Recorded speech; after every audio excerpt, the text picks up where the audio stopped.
অনেক দিন পর ছাদে উঠলাম, অনেক দিন মানে বেশ কিছুদিন পর ছাদে উঠলাম। ছাদে ওঠাই হয় না। বিকেলবেলায় ছাদে উঠে একটু হাঁটলেও ভালো লাগে, অসুবিধা নেই, কিন্তু কি বলো তো, ওঠা হয় না। এই আর কি, ওই তো হয় না, তো হয় না, নইলে উঠলেই হয়, অসুবিধার কিছু নেই।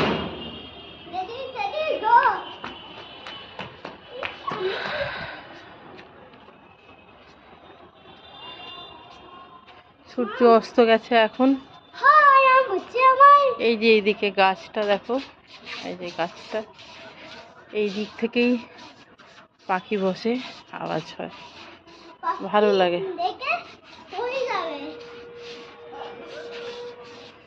6টা বেজে পেরিয়ে গেছে, সন্ধে। আজকে তো 6 এপ্রিল।